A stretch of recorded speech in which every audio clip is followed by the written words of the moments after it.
Zerilli-Marimò, sono il direttore È un grande piacere come sempre give a welcome back to our theater company residence, Kairos Italy Theater.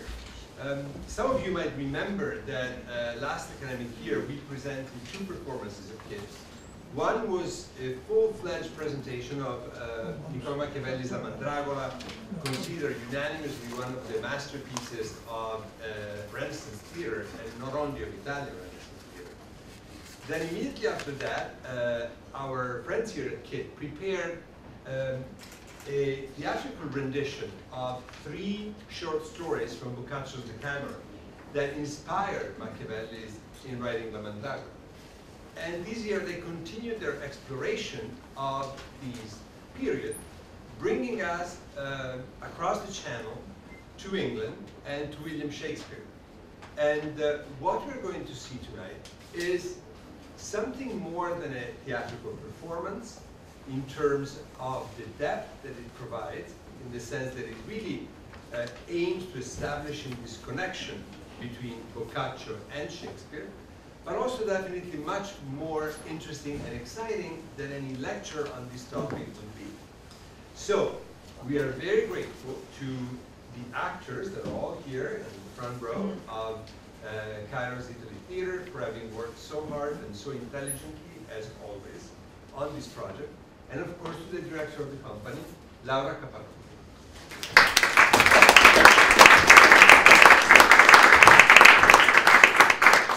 Thank you.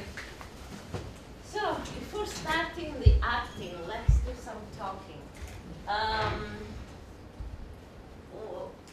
We did, as Stefano said, the Mandrake, La Mandragola, and Decameron.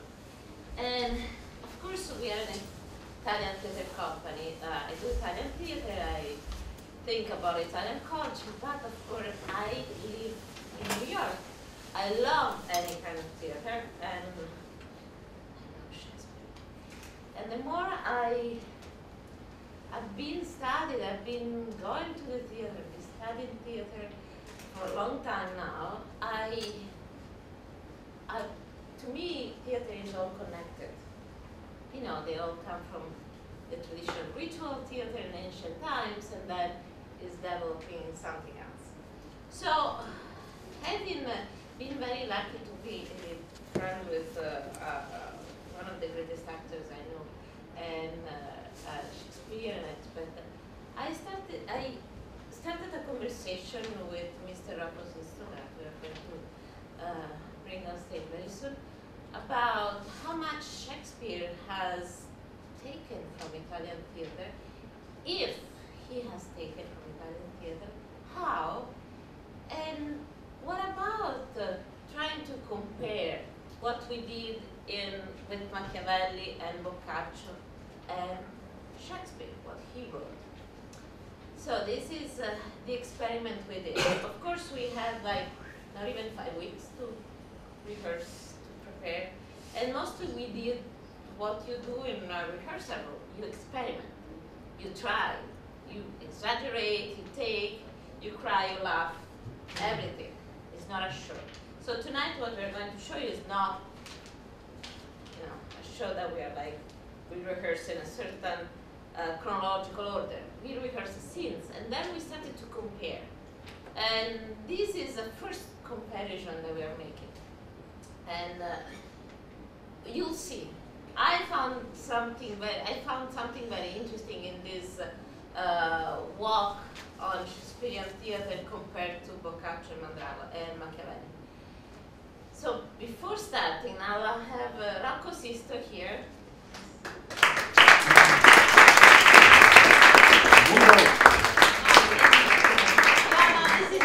This is yours. Oh, that's more, nice. I get the big chair. Yeah, you put the big chair. All right. But big person in the big chair. To talk about Shakespeare and Italian, what we found out, and Yeah. let's start with. Well, here, I have a list. I'm playing with you. My iPhone. Yes, turn them off. All right. Comedy of Errors, Taming of the Shrew, Two Gentlemen of Verona, Merchant of Venice, Much Ado About Nothing, All's Well That Ends Well, in part, Titus Andronicus, Romeo and Juliet, Julius Caesar, Othello, Antony and Cleopatra, in part, of course, Coriolanus, The Winter's Tale, in part, Cymbeline, partly, and to that you may also add The Tempest, because every European character in that play is Italian, either from Naples or from Milan. And Stefano reminded me that the coast of Illyria may in fact be Italy, and so we can also add Twelfth Night to that list. So when the great majority of the plays from Shakespeare are based in part or completely in or on the boot, the question does arise, why? And Laura asked me that, and I couldn't figure it out until I started remembering what was always discussed about in rehearsal, about how in Shakespeare's time the boot was all, the Italian Renaissance in Italy was the center of the universe. It was the fountain from which all intellectual, theatrical, artistic impetus was coming from then through back to the Greeks. And so then the question comes, then why Shakespeare, and why is he doing this? And he, in my opinion, realized that he had to go back to that part of the world to find what those ideas were and how they were expressed. There's a wonderful section in the middle of, or I should say the end of Winter's Tale, where they're talking about the great, one of the great artists. They're going to see a statue that is so lifelike, it is compared to the great Giulio Romano, and he's listed there, you know, and so they have no compunction of saying that's where it was. Now, art and architecture is not known in the Renaissance for being the hallmark of Elizabethan culture. That hallmark is based in literature, and it was explained to me once that it had all been done by the time it had gotten there, and there was nothing else for them to do. And so they had to look at themselves and find what they could work with. And they had a beautiful language that was becoming formalized by Henry VIII. Remember, he threw out the Catholic Church and imposed his own religion. And so you had religion and the political system in one person, which is not the case in Italy, as we all know. There's always the other being expressed, the other idea is being expressed. And so Laura asked me to look at the Mandrake route and at some of the book of Boccaccio, Decameron, and sorry to say, as an Italian, I hadn't read them for a very long time, my apologies. But coming back to them, I was struck by the similarities of the usage of theatrical invention that there was in those plays or in those pieces of literature and in Shakespeare.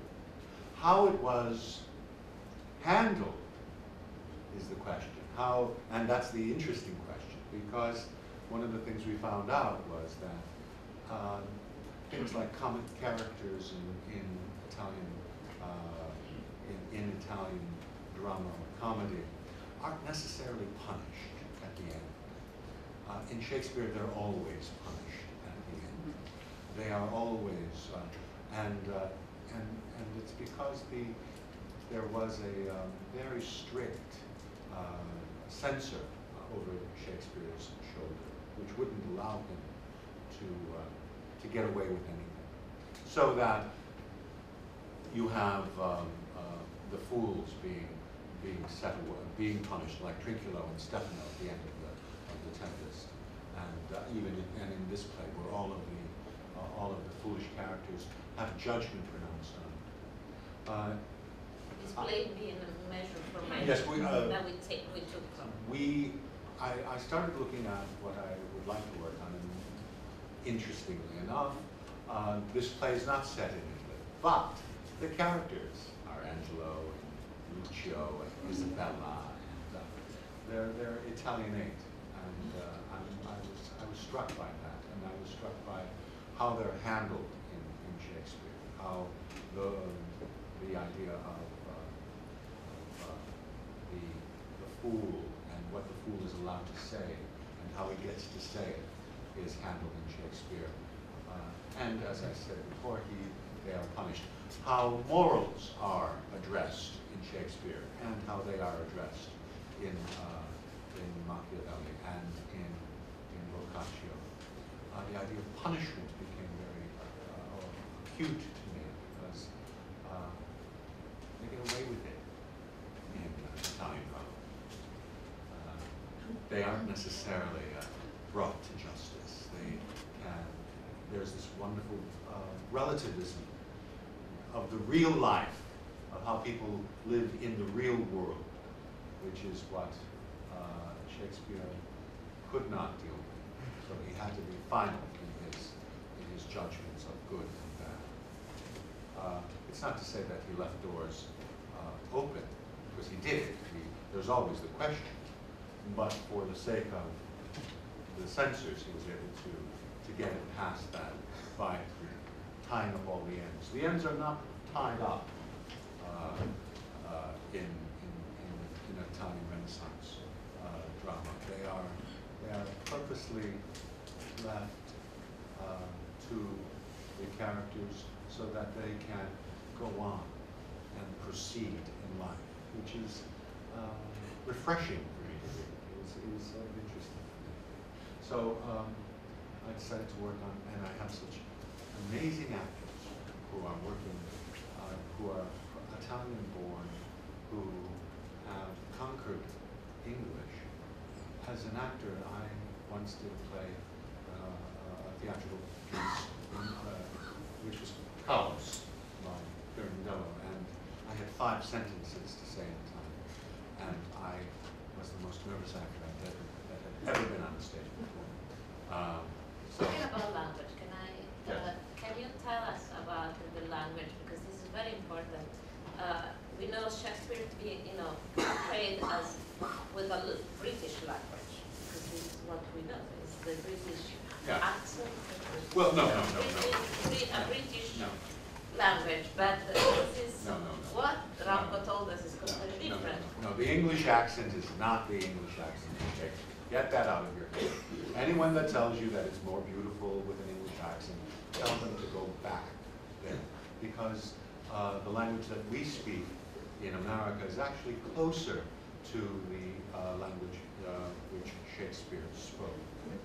The English accent came about by the German kings coming to the thrones of England, and everyone had to imitate, as they do anywhere else, they imitate the court. And so George I, being the first one, spoke no English. So instead of saying park and finger, the way Shakespeare said park and finger, he said palm and finger, like the Germans say palm and finger. And so that's where that accent. And then there was another vowel shift in the 18th century where they wanted to Francify the English language. And so instead of saying, oh, what a rogue and peasant slave am I, they went and Francified it to, oh. So, that's where that comes from. My teeth hurt when I hear a Roman mob say, "Io Caesar." I thought, where the cockneys get on tight? Where are they? Why are they here? Get them out. The thing about language for Americans is that we were just talking about it. Interesting. Someone in a magazine was talking about the derivation of yo, and it comes from the Italian immigrants. Voglio. Voglio, which is what I grew up saying. And the language grows, which is happening here. The language grows here.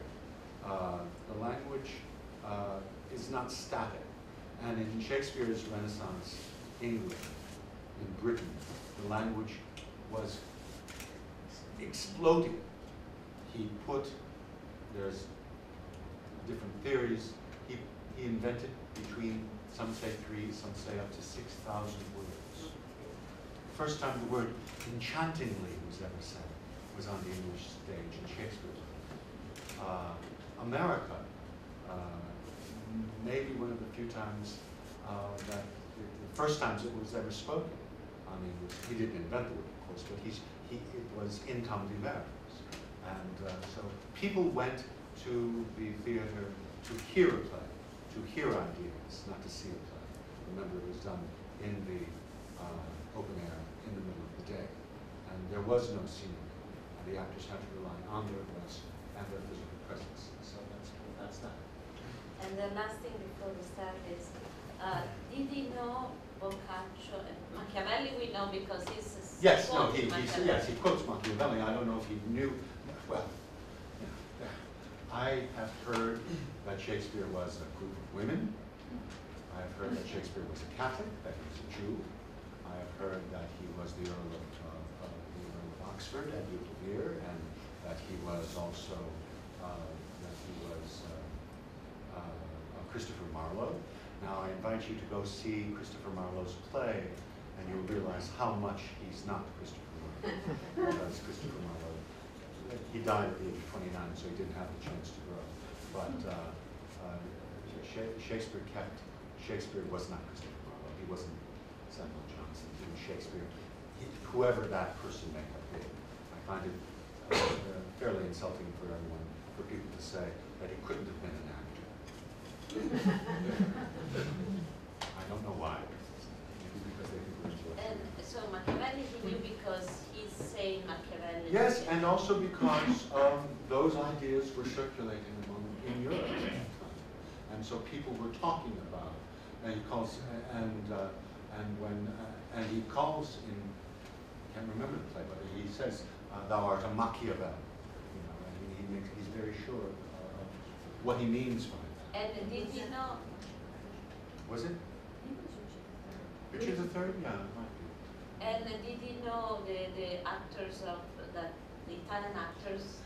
Do you think that he knew about Commedia? He knew. Remember that the Commedia came up through into Europe, and so the Commedia characters became English characters, and so Punchinella became Punch, Punch and Judy.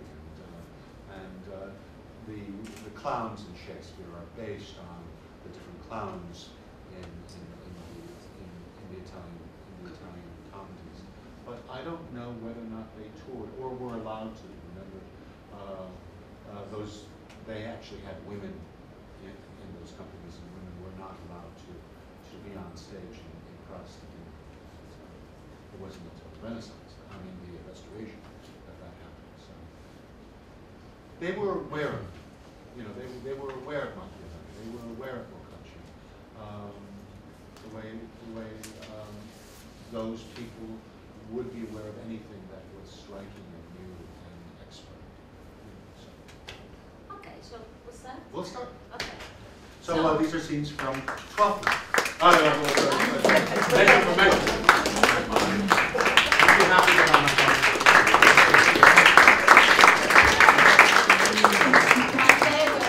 Rocco doing his own show. So this is how it works. You have a program, and I'm going to introduce the scene. Shakespeare will be here, and Boccaccio and Machiavelli will come from the sides, let's say, you'll see. And the first 2 scenes, basically, 3 scenes, are just Shakespeare, and just to bring you into measure for measure. And I'm just going to read what is here, and can we start to, thank you. And then we'll do one scene, and this is basically something that a division that we found as we were going to rehearsal. So just, I'll tell you when we go on. The first scene is Act 1, Scene 4, Lucio and Isabella. Lucio arrives and asks for Isabella by name. Isabella is supposed to be a nun. Novitian, yes. She's studying to be a nun. And her brother has been, there is a problem with her brother. I'm not going to tell you everything. And Lucio is kind of the fool, we could say. He's described as a fantastical. Fantastical. And so Lucio asks for Isabella by name. Isabella asks him to explain what has happened, and he tells her that Claudio has impregnated his friend.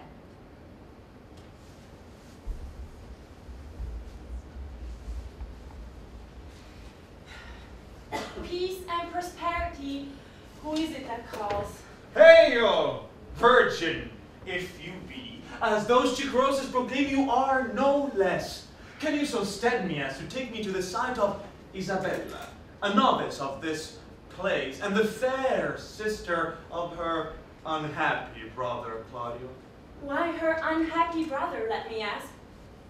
The rather for I now must make you know I am that Isabella and his sister. Gentle and fair, your brother kindly greets you. Not to be weary with you, he is in prison. Woe me for what? For that which, if I myself may be his judge, he should receive his punishment in thanks. He hath got this friend with child. Sir, make me not your story. 'Tis true. I would not, though 'tis my familiar sin with maids to seem the lapwing and to jest, tongue far from heart, play with all virgins so. I hold you as a thing enskyed and sainted, by your renouncement an immortal spirit, and to be talked in with in sincerity, as with a saint. You do blaspheme the good in Machiavelli. Do not believe it. Fewness and truth, 'tis thus. Your brother and his lover have embraced. As those that feed grow full, as blossoming thyme that from the seed nest the bare fallow to teeming poison, even so her plenteous womb expresseth this full tilth and husbandry. Someone with child by hand? My cousin Juliet. Is she your cousin? Adoptively, as schoolmates change their names, by vain though apt affection. She it is. Oh, let him marry her. This is the point.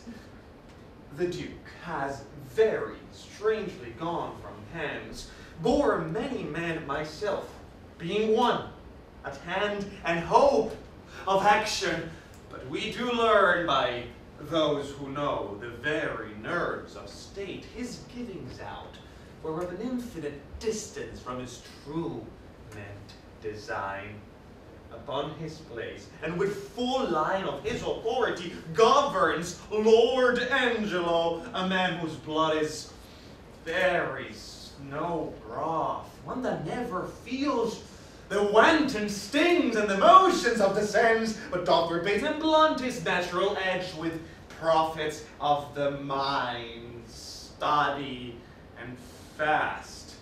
He, to give fear, to use, and liberty, which have for long run under the hideous law, as mice by lions, picked out an act, under whose heavy sense your brother's life falls into forfeit. He arrests him on it, and follows close the rigor of the statute to make him an example. All hope is gone, unless you have the grace by your fair prayer to soften Angelo, and 'tis my pith of business betwixt you and your poor brother. Doth he so seek his I life? censured him already, and as I hear, the provost hath a warrant for his execution. Alas! What poor abilities in me to do him good! I say the power you have. My power, alas, I doubt! Our doubts are traitors, and make us lose, so we might oft win by fearing to attempt. Go to Lord Angelo, and let him learn to know when maidens sue men give like gods, but when they weep and kneel, all their petitions are as freely theirs as they themselves would owe them. I'll see what I can do. But speedily! I will about it straight. No longer staying but to give the mother notice of my affair. I humbly thank you. Commend me to my brother soon at night. I'll send a certain word on my success. I take my leave of you. Good sir, adieu. And now we go to Act 2, Scene 2, Isabella followed by Angelo. Angelo tells Isabella that her brother is to die. Isabella invokes justice. The scene ends with a soliloquy in which Angelo realizes that he desires Isabella.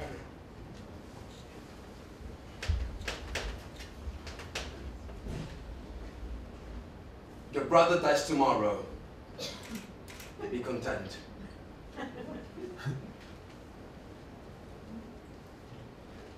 So you must be the first that gives his sentence, and he that suffers. Oh, it is excellent to have a giant's strength, but it's tyrannous to use it like a giant. Could great men thunder as Jove himself does, Jove would never be quiet. For every pelting petty officer would use his heaven for thunder, nothing but thunder. Merciful heaven, thou rather, with thy sharp and sulphurous bolt, split the unwedgeable and gnarled oak, than the soft myrtle. But man, proud man, dressed in a little brief authority, most ignorant of what is most assured, his glassy essence, like an angry ape, plays such fantastic tricks before high heaven, as makes the angels weep, who, with our spleens, would all themselves laugh mortal. We cannot wait our brother like ourself. Great men may jest with saints, 'tis wit in them, but in the less foul profanation. That in the captain is but a colored word, which in the soldier is flat blasphemy. Because authority, though it err like others, hath yet a kind of medicine in itself that skins the vice of the top. Go to your bosom, knock there, and ask your heart what it doth know. That's like my brother's fault. If it confess a natural guiltiness, such as is his, let it not sound a word upon your tongue against my brother's life. Save your honor. From thee, even from thy virtue. What's this? What's this? Is this a fault? Or mine? The tempter or the tempted who sees most how? Not she. Nor doth she tempt, but it is I, that lying by the violet in the sun do as Decameron does, not as the flower corrupt with virtuous season. It be that modesty may more betray our sense than almost lightness. Having waste ground enough, shall we desire to raise the sanctuary and beach our evils there? Oh, fie! Fie! Fie! What dost thou? Or what art thou, Angelo? Dost thou desire folly for those things that make her good? Or let her rather live? Thieves, for their robbery, have authority when judges steal themselves. What? Do I love her? Did I desire to hear her speak again and feast upon her eyes? What is it I dream on? No cunning enemy that to catch a saint with saints does bait thy hook.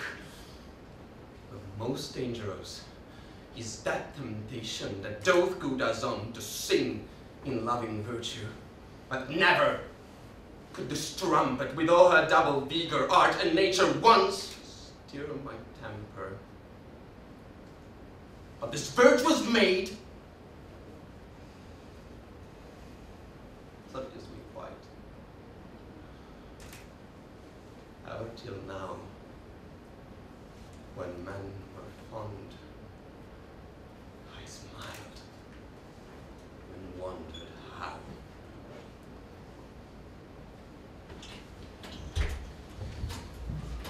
Act 2, Scene 4, Angelo and Isabella. Angelo tells Isabella that her brother will still die, and Isabella reacts accordingly.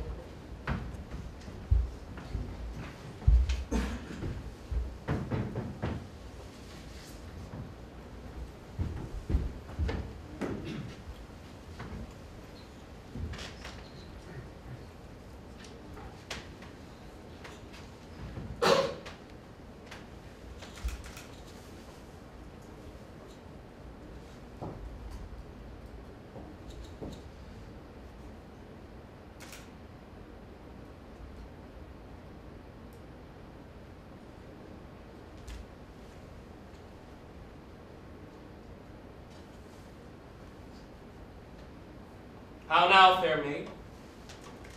I have come to know your pleasure. That you might know it would much rather please me than to demand what is. Your brother cannot live. Even so, heaven keep your honor. Yet he may live a while. Or it may be as long as you or I, yet he must die. Under your sentence? Yea. When, I beseech you, that in his reprieve, longer or shorter, he may be so fitted that his soul sicken not. By these filthy vices. 'Twere as good to pardon him that hath from nature stolen a man already made, as to remit their saucy sweetness that do coin heaven's image in stands that are forbid. For all is easy falsely to take away a life true made, as to put metal in restrained means to make a false one. To set down so in heaven, but not in earth. Say you so? Then I shall pose you quickly. Which would you rather have, that the most just law now took your brother's life, or, to redeem him, give up your body to such sweet uncleanness as she that he hath stained? Sir, believe this. I had rather give my body than my soul. I speak not of your soul. Our compelled sins stand more for number than for count. How say you? Nay, I'll not warrant that, for I can speak against the thing I say. Answer to this. I, now the voice of the recorded law, pronounce a sentence against your brother's life. Might there not be charity in sin to save this brother's life? Please you to do it. I'll take it as a peril to my soul. It is no sin at all, but charity. Please you to do it at peril of your soul. For equal poise of sin and charity. That I do beg his life, If it be sin, heaven let me bear it. You granting of my suit, if that be sin, I'll make it my morn prayer to have it added to the faults of mine, and nothing of your answer. Nay, but hear me. Your sense pursues not mine. Either you are ignorant, or seem so crafty, and that's not good. Let me be ignorant, and in nothing good, but graciously to know I am no better. Thus wisdom wishes to appear most bright when it doth tax itself. As these black masks proclaim and shield beauty 10 times louder than beauty could proclaim it. But mark me, to be received plain, I will speak more gross. Your brother is to die. His offense is so, as it appears, accounting to the law upon that pain. True. Admit no other way to save his life. As I subscribe not that nor any other, but, in the loss of question, that you, his sister, finding yourself desired by such a person whose credit with the judge or own great place could fetch your brother from the manacles of the all-abiding law. And that there were no earthly means to save him, but that either you must lay down the treasures of your body to this supposed, or else to let him suffer. What would you do? As much for my poor brother as myself. That is, were I under the terms of death, the impression of keen whips I'd wear as rubies, and strip myself to death as to a bed that longing have been sick for, ere I'd yield my body up to shame. Then must your brother die. And 'twere the cheaper way. Better it were a brother died at once, than that a sister by redeeming him should die forever. Weren't you then as cruel as the sentence you have slandered so? Ignominy and ransom, and free pardon are of 2 houses. Lawful mercy is nothing kin to foul redemption. Seemed of late to make the law a tyrant, and rather prove the slighting of your brother a merriment than a vice. Oh, pardon me, my lord, to have what we would have, it oft falls out we speak not what we mean. By something do excuse the thing I hate, for his advantage that I dearly love.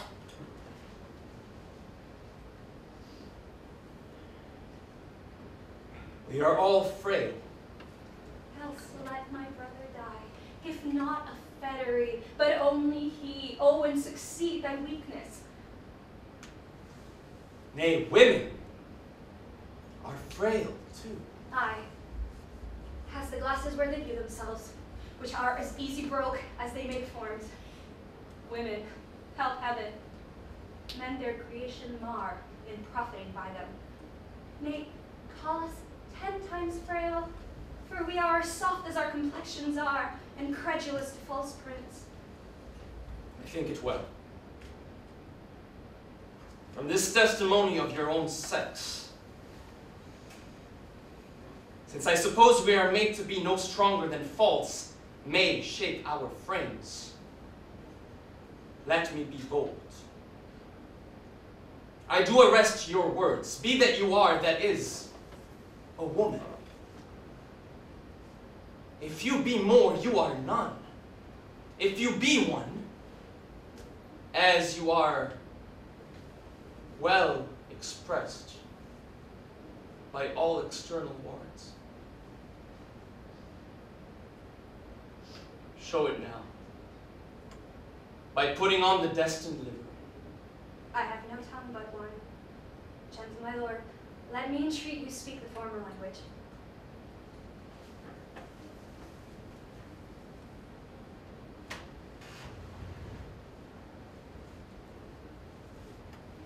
Plainly conceive, I love you. My brother did love Juliet, and you tell me that he shall die for it. He shall not, Isabella, if you give me love. virtue have that license in it, which seems a little fouler than it is, to pluck on others. Believe me on mine honor. My words express my purpose. Huh. A little honor to be much believed, and most pernicious purpose. Seeming. I will proclaim thee, Angelo. Look for it. Sign me a present pardon for my brother, or with an outstretched throat I'll tell the world aloud what man thou art. Who will believe thee, Isabella? My unsoiled name, the austereness of my life, my vouch against you, and my place in the state will so your accusation overweigh that you shall stifle in your own report and smell of calumny. I have begun, and I give my sensual race the rein.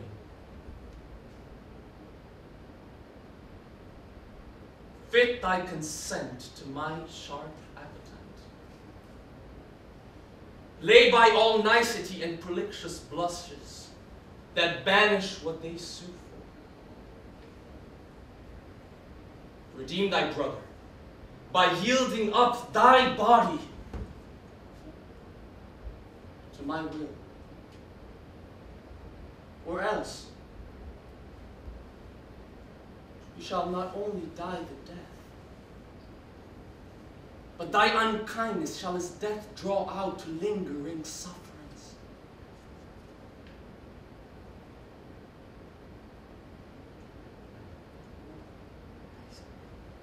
Answer me tomorrow. By the affection that guides me most, I'll prove a tyrant today. As for you, say what you can. My false overweighs your true.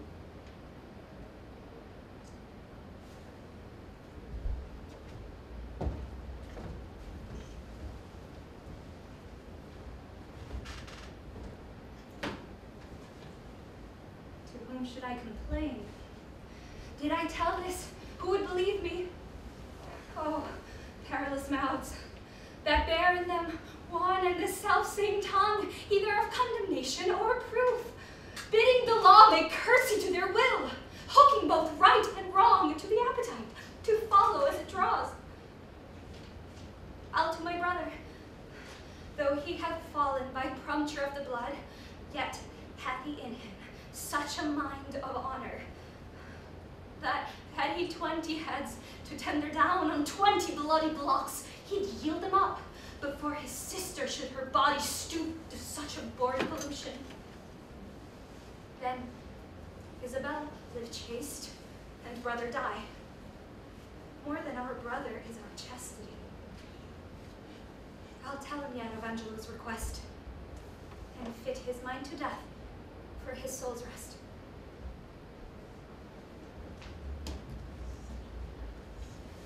Now we go to the Mandragola, where we see Lucrezia and Callimaco.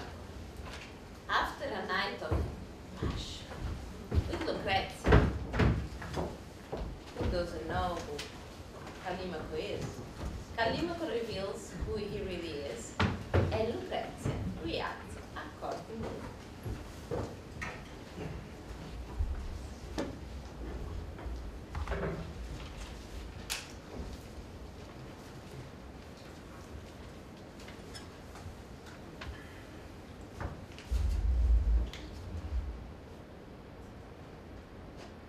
As I was saying, Ligurio, my friend, I felt ill at ease until about 3 in the morning.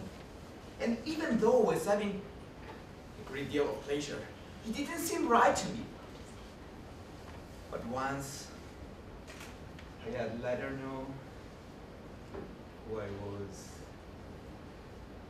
I made her realize the love I had for her, and how easy it would be for us to live happily ever after, without any scandal. thanks to her husband's simple-mindedness. And once I promised I would marry her, whenever the good Lord decided to get him out of the way.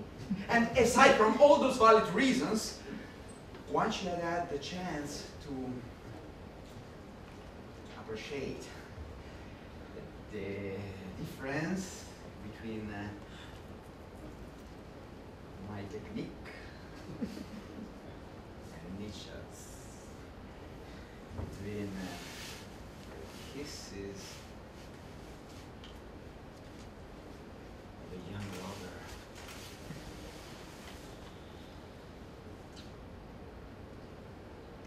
and those of an old husband. She sighed a bit. She said, "Since your cleverness, my husband's stupidity, my mother's silliness, and my confessor's guile have led me to do what I would never have done by myself, I have to judge that this comes from a divine providence that willed it so. I am not capable to refuse what heaven itself wants me to accept.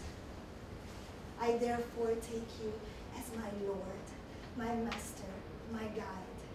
You shall act as father and protector to me, and I will be yours completely. When my husband is willed for this one night, he shall have for good and ever. You must therefore become his close friend. Come to church with us this morning, then return to have lunch at our house, and you will be able to come and go as you please, and we will be able to meet at any time without arousing suspicion." Hearing those words, I was ready to die for joy. I couldn't express the smallest fraction of what I would have liked to reply, and so I find myself the most satisfied man who has ever lived. And if this happiness endures, and I stay alive and well, I will count myself more blessed than all the saints in paradise.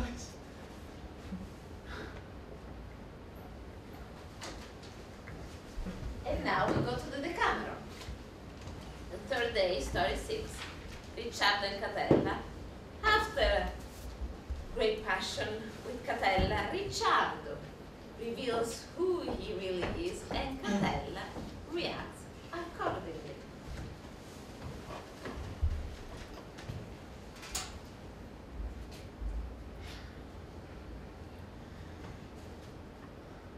My sweet soul, don't be upset, he said. What I was unable to achieve simply by loving you, love himself has taught me to obtain by means of deception. I am none other than your Ricciardo. As soon as Catella heard this and recognized his voice, she immediately tried to jump out of bed. Ricciardo prevented her from doing so.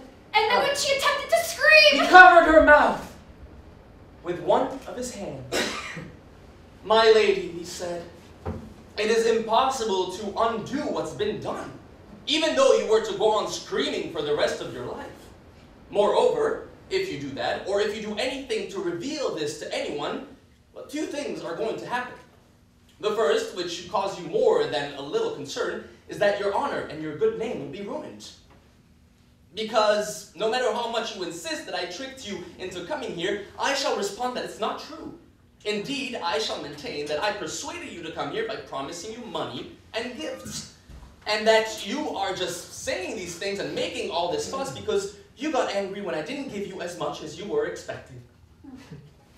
Now, you know that people have a tendency of believing the worst rather than the best about others, which is why my version of what happened will be just as convincing as yours.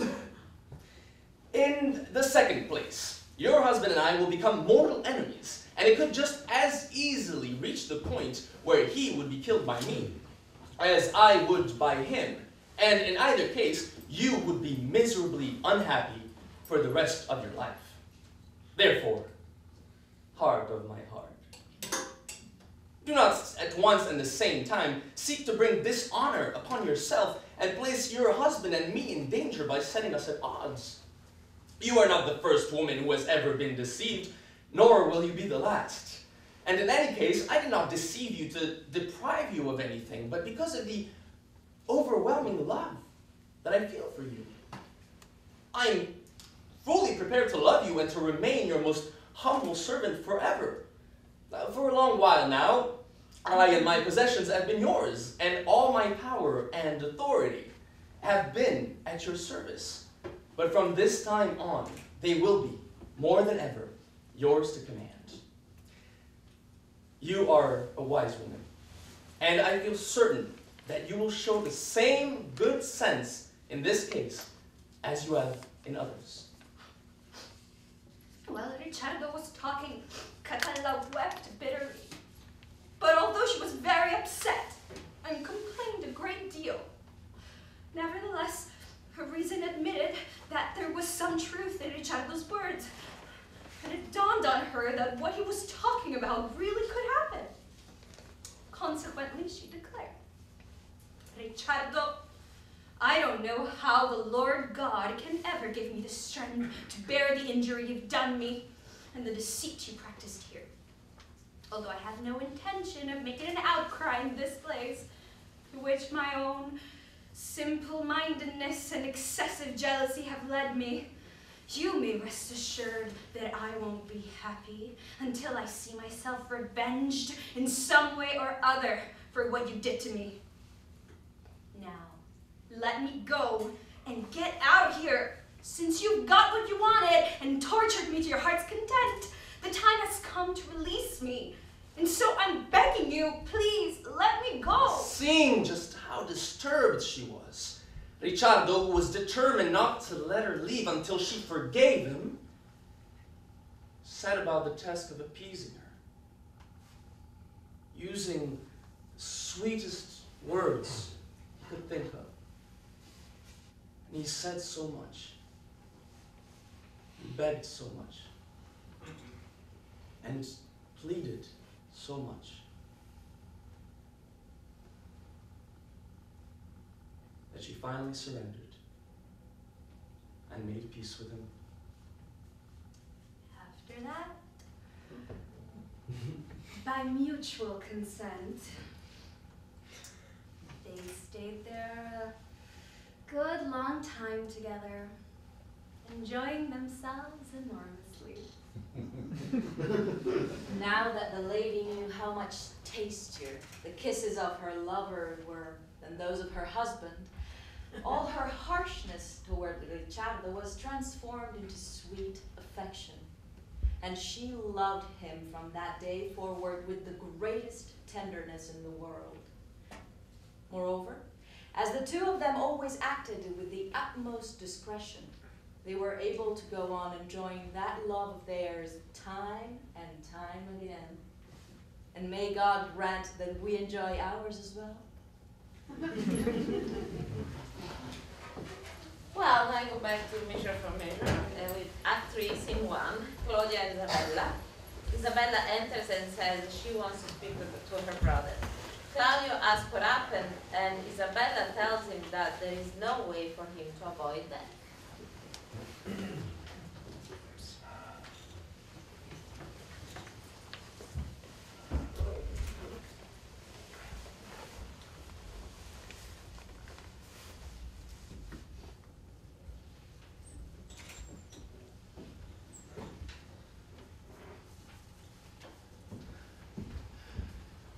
Now, sister, what's the comfort? Why, as all comforts are, most good indeed. Lord Angelo, having affairs to heaven, intends you for his swift ambassador, where you shall be an everlasting leaguer. Therefore your best appointment make with speed. Tomorrow you set on. Is there a remedy? None, but such remedy as to save a head, to cleave a heart in twain. But is there any? Yes, brother, you may live. There is a devilish mercy in the judge, if you'll implore it, that will free your life but fetter you till death. Perpetual durance? Aye, just perpetual durance. Our strength, though all the world's vastity you had to a determined scope. But in more nature. In such a one as you consenting to it would bark your honor from that trunk you bear and leave you naked. Let me know the point! Oh, I do fear thee, Claudio, and I quake, lest thou a fever's life shouldst entertain, and 6 or 7 winters more respect than a perpetual honor. Dares thou die? The sense of death is most in apprehension, and the poor beetle that we tread upon in corporal sufferance finds a pang as great as when a giant dies. Why give you me this shame? Think you I can resolution fetch from flowery tenderness? If I must die, I will encounter darkness as a bride and hug it in mine arms. There spake my brother, there my father's grave did utter forth a voice. Yes, thou must die. Thou art too noble to conserve a life in base appliances. This outward sainted deputy, whose settled visage and deliberate word nips youth in the head, and follies doth anew as falcon does the fowl, is yet a devil. His filth within being cast, he would appear upon as deep as hell. The frenzy Angelo? Oh, 'tis the cunning livery of hell, the damnedest body to invest and cover in frenzy guards. Dost thou think, Claudio, if I would yield him my virginity, thou mightst be freed? Oh, heavens! It cannot be! Yes, he would give thee from this rank offense, so to offend him still. Tonight's the night that I should do what I abhor to name, or else thou diest tomorrow. Thou shalt not do it. Oh, were it but my life, I throw it down for your deliverance as frankly as a pin. Thanks. Dear Isabel. Be ready, Claudio, for your death tomorrow. Yes. Has the affection in him that thus can make him bite the law by the nose when he would force it? Sure, it is no sin, or of the deadly 7 it is the least. Which is the least? If it were damnable, he, being so wise, why would he for the momentary trick be perdurably fined? Oh, Isabel! What says my brother? Death is a fearful thing. And shamed life a hateful. Aye. But to die and go we know not where, to lie in cold obstruction and to rot, this sensible warm motion to become a kneaded clod, and the delighted spirit to bathe in fiery floods, or to reside in thrilling region of thick-ribbed ice, and be imprisoned in the viewless winds, and blown with restless violence round about the pendant world, or to be worse than worst of those that lawless and uncertain thought imagine howling. 'Tis too horrible. The weariest and most loathed worldly life that age, ache, penury, and imprisonment can lay on nature is paradise to what we fear of death. Alas, alas! Sweet sister, let me live. What sin you do to save a brother's life? Nature dispenses with the deed so far that it becomes a virtue. Oh, you beast! You faithless coward! Dishonest wretch! Wilt thou be made a man out of my vice? Is it not a kind of incest to take life from thine own sister's shame? What should I think?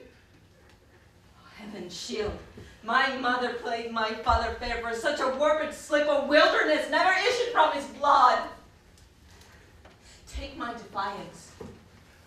Die. Perish. Might but my bending down reprieve thee from thy fate, it should proceed. I'll pray 1,000 prayers for thy death. No words to save thee. Aye, hear me, Isabel! Oh, fie, fie, fie! Thy sin's not accidental, but a trade. Mercy to thee would prove itself a bond. 'Tis best thou diest quickly. Oh, hear me! Isabella!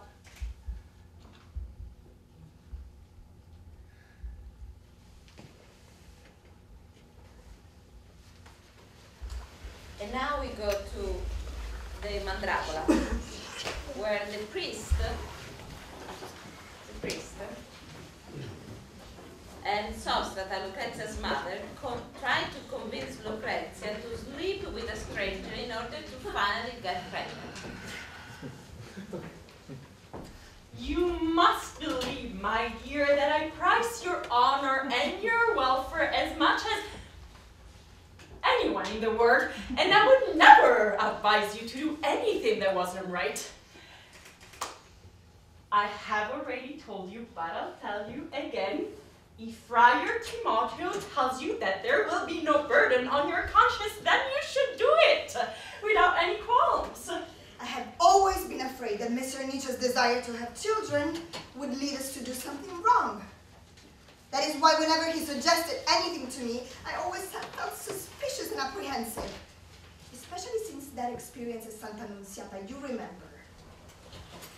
But of all the things we have tried, this one is the most appalling. To have to submit my body to this abomination and have a man die for my dishonor? I wouldn't have thought if I were the last woman on earth and the human race depended on me for survival that I would have to undergo such a thing. I can't explain.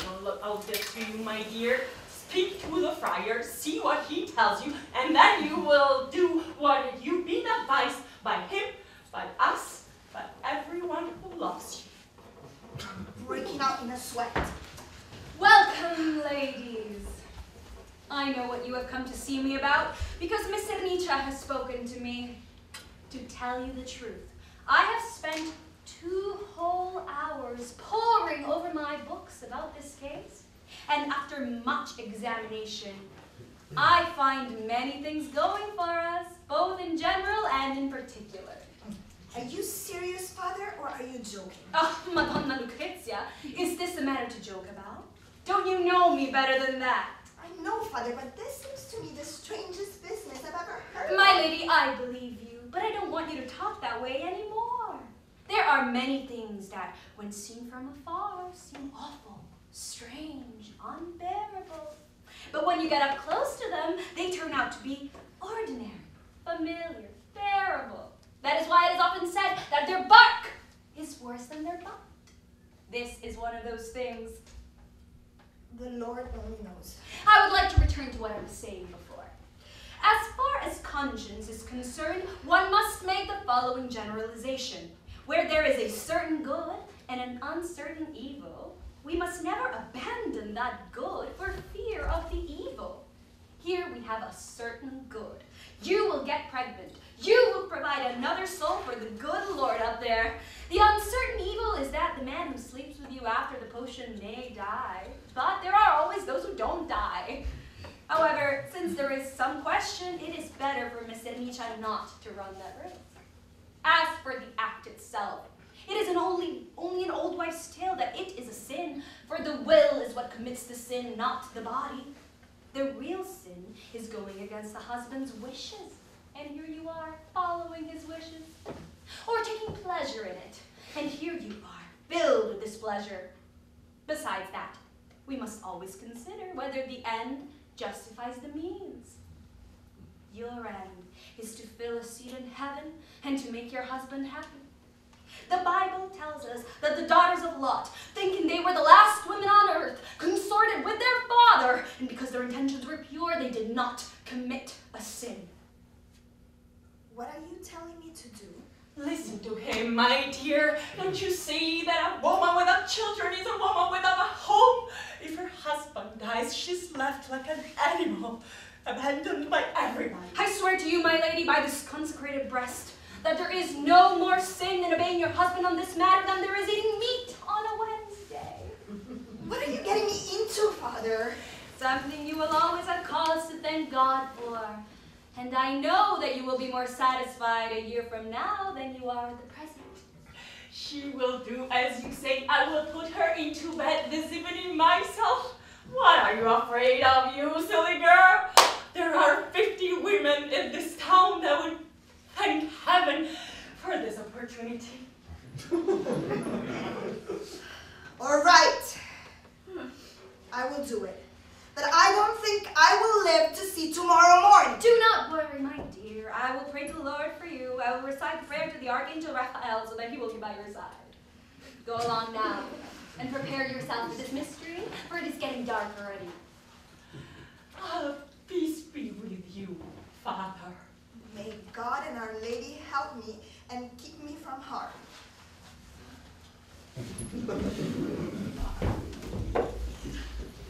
Now we go to Act 3, Scene 1, the Duke and Isabella. The Duke, disguised as a friar, gives Isabella an idea on how to overcome her suffering.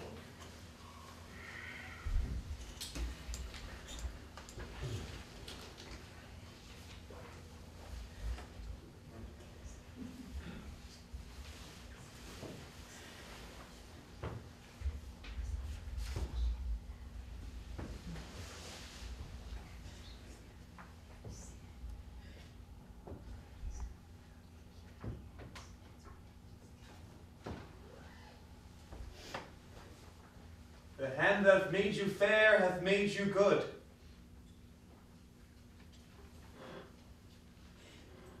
Beauty that is cheap in goodness makes goodness brief in beauty, but grace, which is the soul of your complexion, shall keep its body ever fair.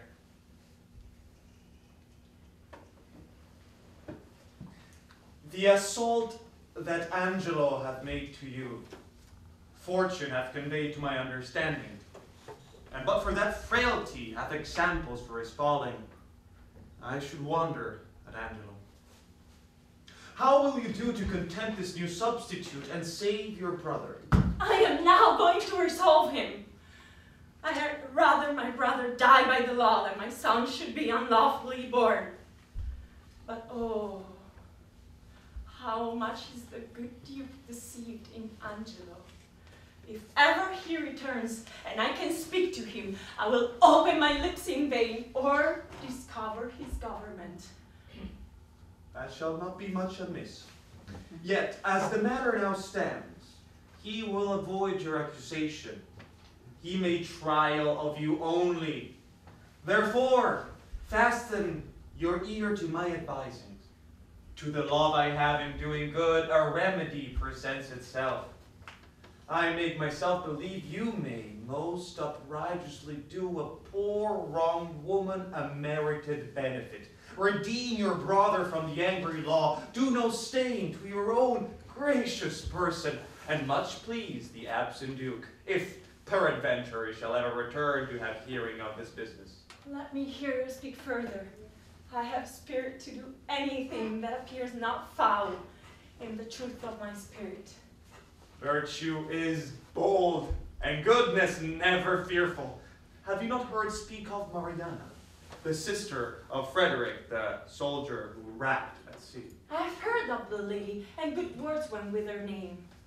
She, should this Angelo have married, was affianced to her oath, and the nuptial appointed, between which time of the contract and limit of the solemnity, her brother Frederick rapped at sea, and in his perished vessel, our marriage dowry, But mark how heavily this befell on the poor gentle woman. There she lost a noble and renowned brother, in his love toward her most natural and kind. With him, a portion and sinew of her fortune, her marriage dowry, with both her combined husband, this well-seeming Angelo. Can this be so? Did Angelo so leave her? Let her in her tears and dry not one of them with his comfort, swallowed his vows whole, pretending in her discoveries of dishonor. In few, bestowed her on her own affection, which she yet wears for his sake. And he, a marble to her tears, is washed with them, but relents not. What a merit were it in death to take this poor maid from the world. What corruption in this life that it will let this man live. But how out of this can she avail? It is a rupture you may easily heal, and the cure of it not only saves your brother, but keeps you from dishonor in doing it. Show me how, good father. This forenamed maid hath yet in the continuance of her first affection his unjust unkindness, which in all reason should have quenched her love, hath, like an impediment to the current, made it more violent and unruly. Go you to Angelo, and answer his requirings with a plausible obedience. Meet his demands to the point. Only refer yourself with this advantage, that your stay with him may not be long, that the time shall have all silence and shadow in it, and the place answer to convenience. If this is granted in course, now follows all. We should advise the poor wrong maid to stead up your appointment, go in your place. If the encounter shall acknowledge itself hereafter, it may compel him to her recompense. And hereby this is your brother saved, your honor untainted, the poor Marianne advantaged, and the corrupt deputy scaled. The maid will I frame and make fit for this attempt. If you think well to carry this as you may, the doubleness of the prophet shall keep the deceit from reproof. What think you of it? The image of it gives me content already, and I trust it will grow into most prosperous perfection. It lays much in your holding up. Haste you speedily to Angelo. If for tonight he entreats you to his bed, give him promise of satisfaction. I will presently to St. Luke's. There, at the moated grange, resides the dejected Mariana. At that place call upon me, and dispatch with Angelo, that it may be quickly. Thank you for this. Fare you well, good father. And now we go to the Mandragola, Callimaco and Ligurio. Ligurio gives an idea to Callimaco on how to overcome his suffering for love.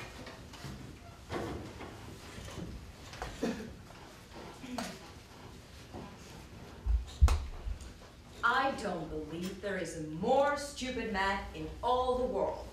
And look how fortune has favored him. He is rich and has a beautiful, virtuous wife with fine manners fit to rule a kingdom. You know, it's seldom the case, as the old saying goes, that marriages are made in heaven. Often you see a fine, upstanding man paired up with a beast. And on the contrary, an intelligent woman married to a nitwit. But there is one thing to be gained from Mr. Nietzsche's foolishness. Callimaco has grounds for hope. Oh, there he is now. What are you doing standing there, Callimaco? I saw you with Mr. Nietzsche, and I was waiting for you to get rid of him, to know what you did. You know what kind of man he is. Little sense and less spirit. He's hard to pry away from Firenze, but I have warmed him up to it. And he has told me that he will do everything I ask. So if we want to follow that plan, I think he will go along with us. Only I'm not sure we'll be able to accomplish what we want that way. Why not? Who can tell? All kinds of people go to those baths, you know. Some fellow might come along who like Madonna Lucrezia as much as you do. One who is richer or more attractive than you. In that case, there is a risk of your going to all that trouble for someone else. Or it might happen that all the competition would make her harder to get, or that when her resistance was worn down, she would land in someone else's arms. I realize you're right. But what can I do? What plans can I make? Where can I turn? I absolutely have to try something, whether it's noble, dangerous, drastic, or vile. It's better to die than to live like this. If I could only sleep at night, if I could eat, if I could talk with people, if I could enjoy anything at all anymore, I would be patient and bide my time. But there is no cure. And if my hope isn't kept alive by some plan or other, I will surely die.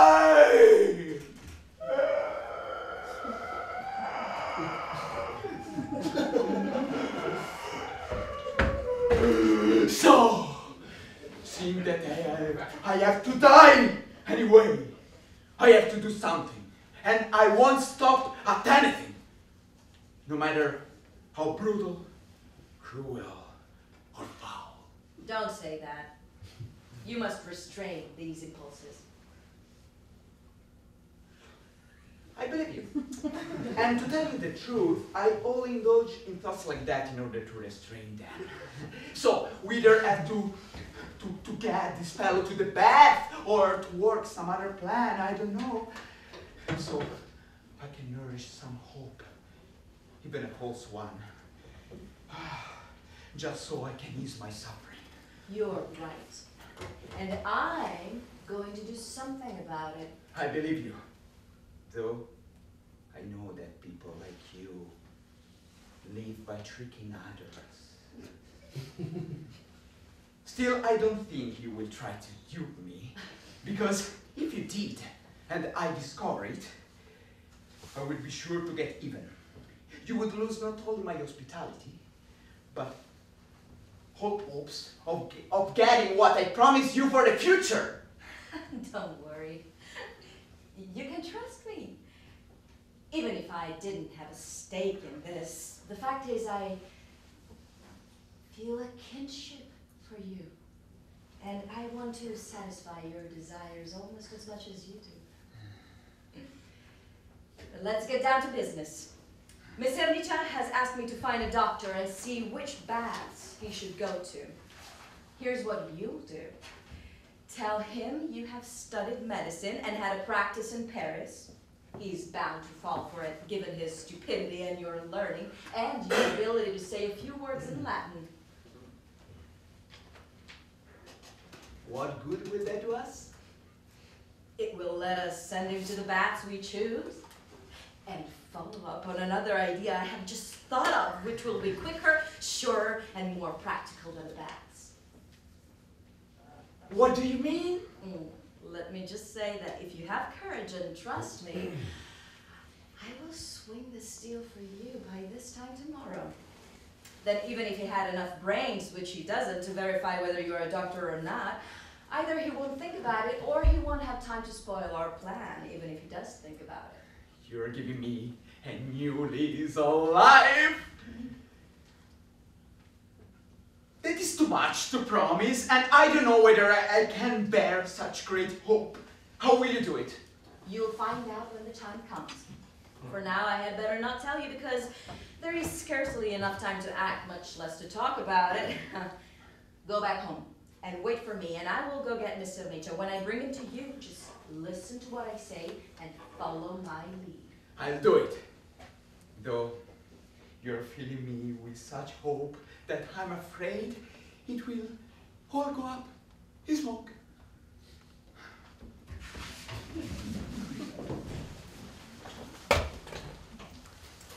And now, Act 3, Scene 2, Lucio and the Duke.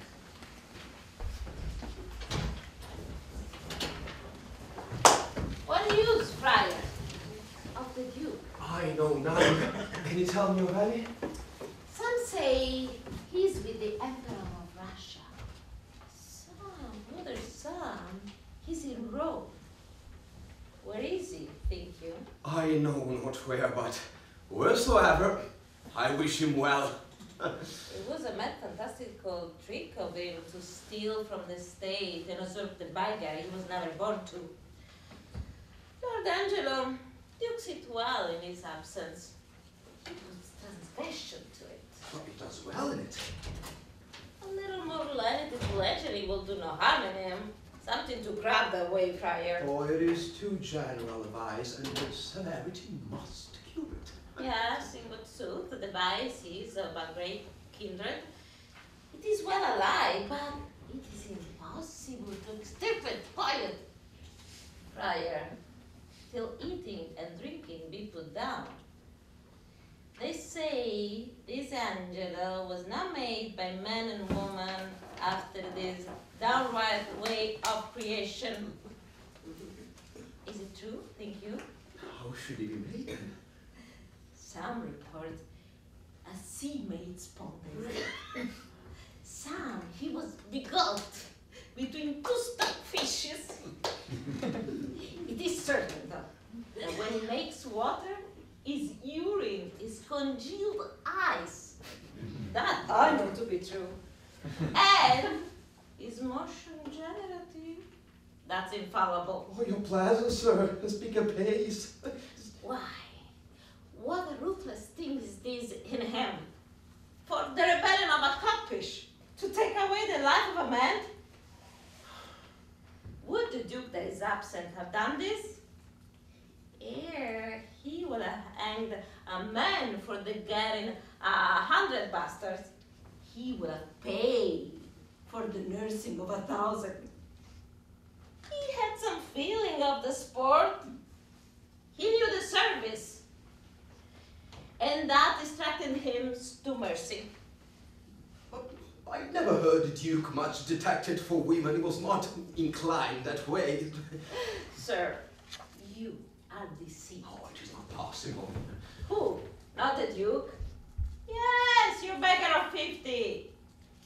His use was to put a ducat in her clock dish. The Duke had crutches in him. And he was drunk too.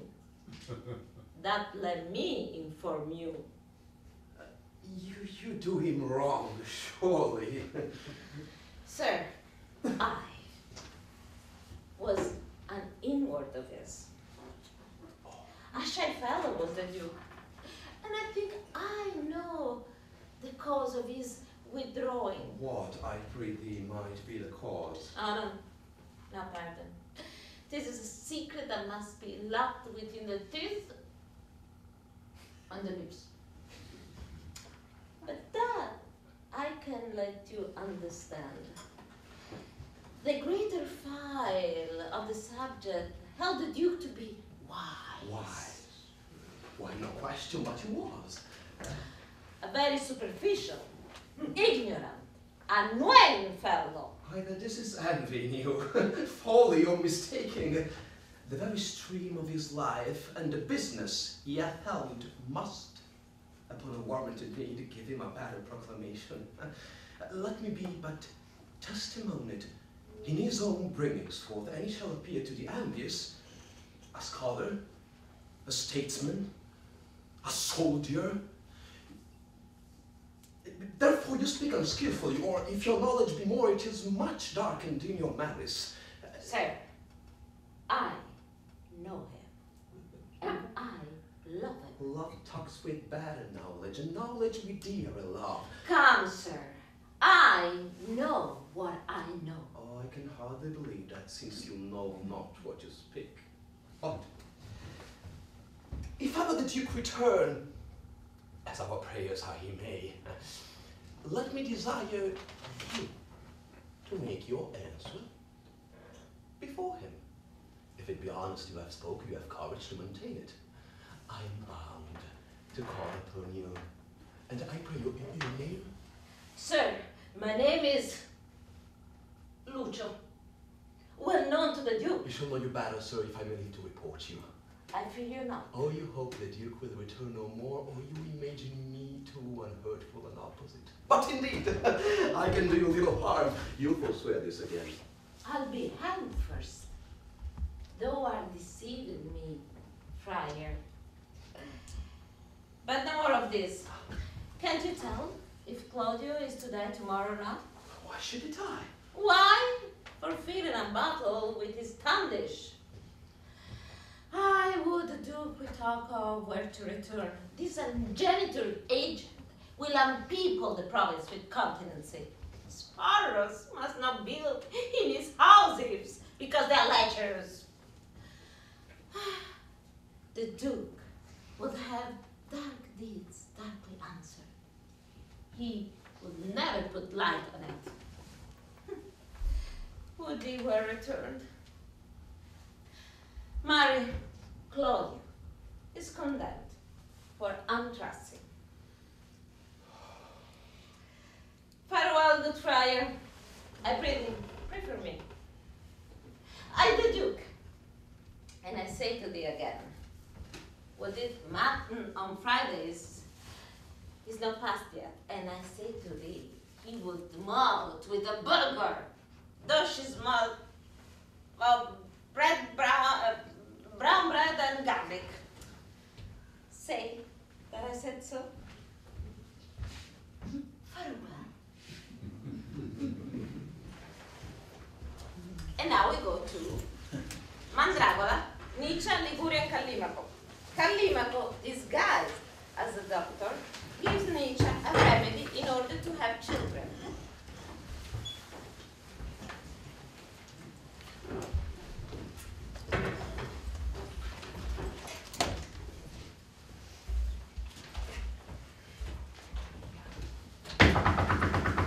Is Callimaco there? Yes, it is! Why don't you call him Dr. Callimaco? He doesn't care about such trifles. You never mind him. You do what's right, and if he doesn't like it, he can screw it. Who wishes to speak to me? Bona dies, Domine Magister. Et vobis bona, Domine Doctor. What do you think? Fine by the Holy Gospel. Well, if you want me to stick around, you had better talk so that I understand you. Otherwise, we'll be at cross purposes. What can I do for you? I wish I knew. Here I am looking for two things that anybody else would probably run away from. I want to make trouble for myself and for others too. I have no children, and I want to get some. And in order to have this trouble, I have come to make a nuisance to you. Never let be said that I refuse my services to you, or to any other good serving man like you. I haven't exhausted myself all these years in Paris, studying for any other good reason to serve people of your kind. Thank you. Thank you, thank you. And at any time you need my professional talents, Dottore, I'll be delighted to return the favor. But let's get back at Rem Nostrum.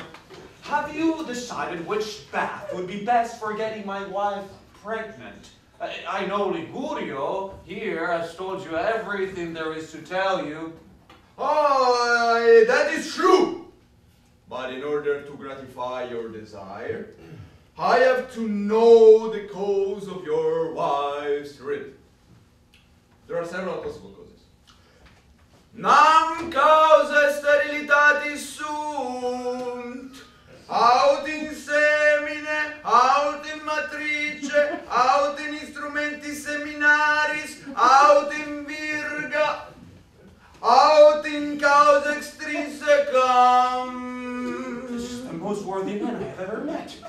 Aside from these causes, this sterility might be occasioned by your impotence. If that is the case, I have no remedy for you. Me? Impotent?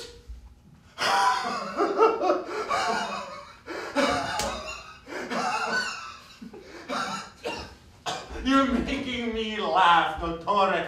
I don't think that there is a more rugged and hard man than myself in all of Firenze. If that is so, then you can rest assured that we will find a cure for your problem. Might there be some other remedy other than the baths? You know, I wouldn't like to go through all that trouble, and the missus, she's not anxious to leave Firenze. Yes, there is. Excuse me for interrupting, but Dr. Calibaco is far too modest.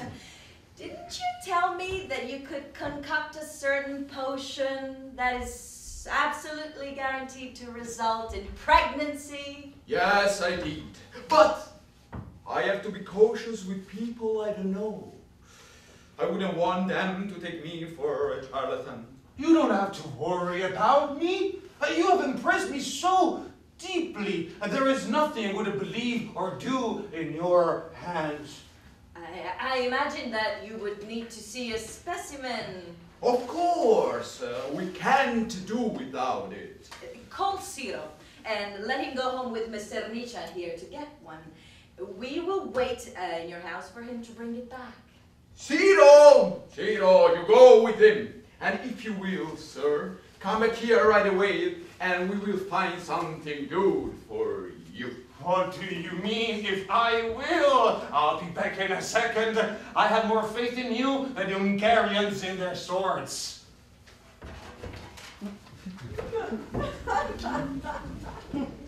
And finish with the full of the Decameron. Day 8, story 9.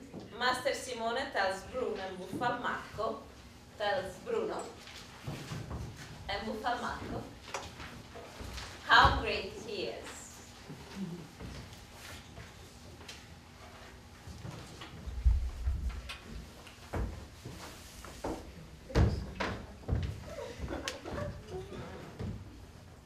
The doctor decided that, thanks to all his hospitality, he had Bruno sufficiently in his debt and could open up and freely reveal his feelings.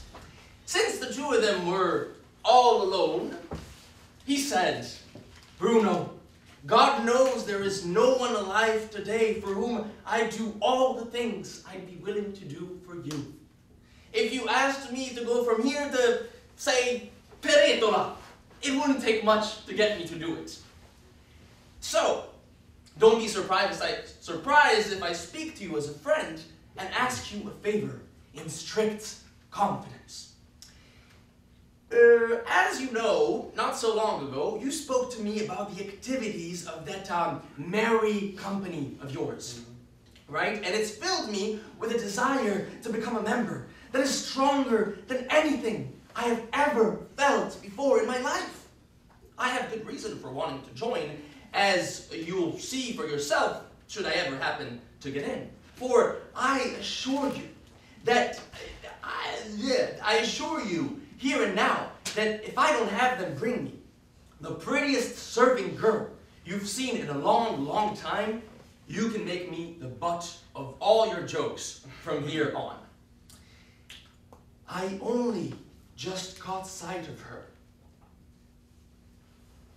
last year in Cacavinci, but I fell passionately in love with her, and I swear by Christ's body that I offered her 10 Bolognese groats if she consent to give herself to me. But she didn't want to. And so I am begging you from the bottom of my heart to tell me what I have to do in order to join the company, and also to use whatever influence you have to help me get in. For I can assure you that you'll never have a better, more loyal member, nor one who will bring you more credit. First of all, you can see how handsome a guy I am. Right? And what a fine pair of legs I've got under me. Yeah. Moreover, this face of mine, you know, is just like a rose. Right? Besides, I'm a doctor of medicine, right? And I doubt you have many of them in your company. On top of that, I know lots of good stories. Lots of good stories, as well as some lovely, lovely little songs. In fact, you know what? Let me give you one of them right now. and right now. And all of a sudden, he started singing.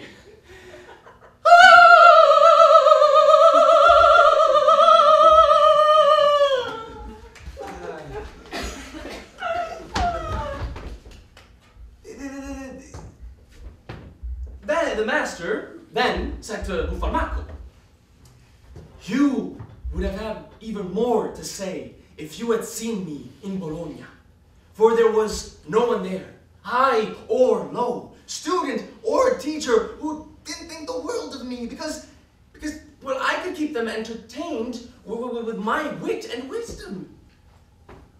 Yes, and I'll tell you something else. I never uttered a single word there without making them all laugh.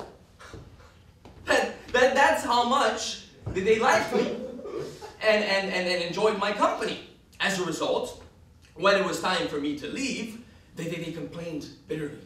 And every last one of them begged me to stay, until it reached a point that to keep me there, they offered to let me alone do all the lecturing in the faculty of medicine. But I didn't want to, because I had made plans to come here when I have some substantial estates and that have been in my family forever, and that's just what I did. Now, what do you think? When I told you that he was like this, you wouldn't believe me. I swear on the Holy Gospel, there's not a doctor in these parts who knows his way around asses' urines as well as he does. And I can tell you, in fact, that you wouldn't find his equal between here and the gates of Paris. Now, see if you can prevent yourself from doing anything he wants. Bruno's telling the truth.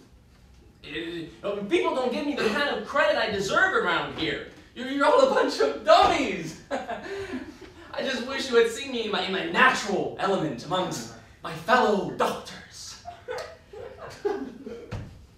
Truly, master, replied Buffalmacco, you know far more than I would have ever imagined. Therefore, speaking francastically, to use here a kind of language one should employ it with wise men like you. Let me tell you that, without fail, I'll arrange for you to become a member of our company!